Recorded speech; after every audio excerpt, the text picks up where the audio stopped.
നമ്മുടെ ഫിസിയോളജിയിൽ ഒന്നെങ്കിൽ short haematology പോർഷനിൽ ഒന്നെങ്കിൽ ഷോർട്ട് നോട്ടായിട്ടോ ഷോർട്ട് എസ്സേ ആയിട്ടോ അല്ലെങ്കിൽ ലോങ് എസ്സേയിൽ തന്നെ സ്ട്രക്ചർഡ് എസ്സേയുടെ തന്നെ ഒരു പാർട്ടായിട്ട് ചോദിക്കാൻ പറ്റുന്ന ഫ്രീക്വൻ്റ്ലി ചോദിച്ചിട്ടുള്ളൊരു ക്വസ്റ്റ്യനാണ് എറിത്രോബ്ലാസ്റ്റോസിസ് ഫീറ്റാലിസ്.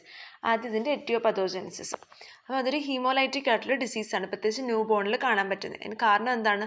RH ഇൻകോമ്പാറ്റിബിലിറ്റി ഉണ്ടാകുന്നുണ്ട്. എപ്പോഴാണ് ഇവനെ RH negative mother carries RH positive foetus during pregnancy. Mother RH negative ആണ്, പക്ഷേ മദർ ക്യാരി ചെയ്യുന്ന ഫീറ്റസ് RH പോസിറ്റീവ് ആവണം. അപ്പോൾ ആ ഒരു RH ഇൻകോമ്പാറ്റിബിലിറ്റി വഴി ഉണ്ടാവുന്നതാണ് ഈ എറിത്രോബ്ലാസ്റ്റോസിസ് ഫീറ്റാലിസ്. യൂഷ്വലി ഫസ്റ്റ് പ്രഗ്നൻസിയിൽ വലിയ കുഴപ്പമൊന്നും ഉണ്ടാവത്തില്ല, പക്ഷേ ആ ഡെലിവറി സമയത്ത് പ്ലാസെന്റൽ സെപ്പറേഷൻ ഉണ്ടാവുമല്ലോ. അപ്പം small amount of fetal blood maternal സർക്കുലേഷനിലേക്ക് ലീക്ക് ചെയ്യാനായിട്ട് ചാൻസ് ഉണ്ട്. അപ്പം അതുവഴി മദറിൻ്റെ സൈഡിൽ ഒരു ആൻറ്റി RH അഗ്ലൂട്ടിൻ ഉണ്ടാവാൻ ചാൻസ് ഉണ്ട്.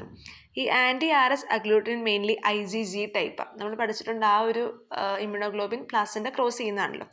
അപ്പോൾ ഈ IgG സബ്സിക്വൻറ്റ് പ്രഗ്നൻസിയിലൊക്കെ ഈ IgG പ്ലാസെൻ്റ ക്രോസ് ചെയ്തിട്ട് ഫീറ്റൽ സർക്കുലേഷനിലെത്താം. അതുവഴി ഹീമോലൈസിസ് ഉണ്ടാവാൻ ചാൻസ് ഉണ്ട്. ഓക്കെ, ഇനി തേർഡ് ആൻഡ് സബ്സിക്വൻറ്റ് പ്രഗ്നൻസിയിലോ ഈ ഡിഗ്രി ഓഫ് ഹ്യൂമലൈസിസ് കുറച്ചും കൂടെ സിവിയർ ആയിരിക്കും. ഇതാണ് ജസ്റ്റ് അതിൻ്റെ എറ്റിയോപതോജെനിസിസ്. ഫസ്റ്റ് പ്രഗ്നൻസിയിൽ വലിയ കുഴപ്പമൊന്നുമില്ല, പക്ഷേ ഡെലിവറി സമയത്ത് തൊട്ടാണ് ആ ഒരു സെപ്പറേഷൻ, പ്ലാസെന്റൽ സെപ്പറേഷൻ ഉണ്ടാവുന്നുണ്ട്. ഫീറ്റൽ സർക്കുലേഷൻ, ഫീറ്റൽ ആയിട്ടുള്ള ബ്ലഡ് നമ്മുടെ മറ്റേണൽ സർക്കുലേഷനിലോട്ട് എത്താൻ ചാൻസ് ഉണ്ട്.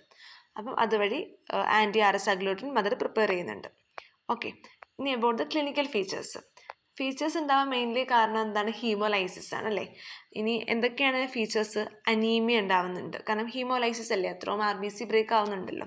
അപ്പോൾ അനീമിയ, പിന്നെ ഹീമോലൈറ്റിക് ജോണ്ടിസ്. ഇൻ സിവിയർ കേസിലൊക്കെ സെറം ബിലിറുബിൻ ലെവൽ 25 mg/%-നേക്കാളും കൂടാൻ ചാൻസ് ഉണ്ട് സിവിയർ കേസിൽ.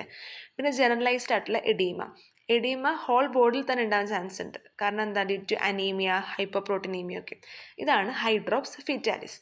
പിന്നെ ഒരു ഇമ്പോർട്ടൻറ്റ് ഫീച്ചറാണ് kernicterus, that is deposition of bilirubin in basal ganglia. അതുപോലെ ഹീമോലൈസിസ് വഴി ഹൈപ്പർ ബിലിറുബിനീമിയ ഉണ്ടാവാൻ ചാൻസ് ഉണ്ട്. പിന്നെ എക്സ്ട്രാ മെഡുലറി ഹീമോപോയിസിസ്, സിവിയർ ആയിട്ടുള്ള അനീമിയ നമ്മൾ പറഞ്ഞല്ലോ, അതുവഴി എക്സ്ട്രാ മെഡുലറി ഹീമോപോയിസിസ് ഉണ്ടാവാൻ ചാൻസ് ഉണ്ട്. ഓക്കെ, അപ്പം ആ ഒരു കാരണം ഉണ്ടാകുന്നത് വഴി എറിത്രോബ്ലാസ്റ്റ് അല്ലെങ്കിൽ ന്യൂക്ലിയേറ്റഡ് റെഡ് സെൽസ് നമ്മുടെ ബ്ലഡിൽ റിലീസ് ആവുന്നുണ്ട്. ഓക്കെ, അപ്പം ആ എറിത്രോബ്ലാസ്റ്റ് സ്മിയറിലപ്പം നമുക്ക് നല്ലോണം കാണാൻ പറ്റുമല്ലോ. അതുകൊണ്ടാണ് ഈ ഡിസീസിനെ എറിത്രോബ്ലാസ്റ്റോസിസ് ഫീറ്റാലിസിന് പേര് വരാൻ കാരണം. എക്സ്ട്രാ മെഡുലറി ഹീമോപോയിസിസ് നടക്കുന്നുണ്ട്. അപ്പം ഇതാണ് ക്ലിനിക്കൽ ഫീച്ചേഴ്സിൽ നമ്മൾ പറയുന്നത്: anaemia, haemolytic jaundice, generalised oedema, kernicterus and extra medullary haemopoiesis. Then treatment: intrauterine fetal transfusion, exchange transfusion, പിന്നെ കെർണിക്ട്രക്സ് ഒക്കെ ഉള്ളതുകൊണ്ട് ഫോട്ടോതെറാപ്പി നമുക്ക് ട്രീറ്റ്മെൻറ്റായിട്ട് യൂസ് ചെയ്യാം. പിന്നെ ലാസ്റ്റ് പ്രിവെൻഷൻ.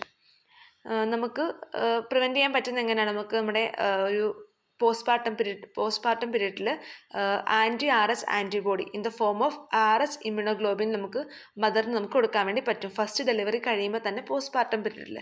അല്ലാതെ ഒരു പാസീവ് മെത്തേഡ് എന്ന് പറയുമ്പം ഒരു പാസീവ് ഇമ്മ്യൂണൈസേഷനാണ് of mother with a small dose of RH immunoglobulin during pregnancy. Okay, അപ്പോൾ ഒരു മെത്തേഡ് പോസ്റ്റ്പാർട്ടം പീരീഡിൽ നമുക്ക് ചെയ്യാൻ പറ്റുന്നതും നെക്സ്റ്റ് മെത്തേഡ് ഒരു പാസീവ് ഇമ്മ്യൂണൈസേഷനാണ് പ്രഗ്നൻസി സമയത്ത്.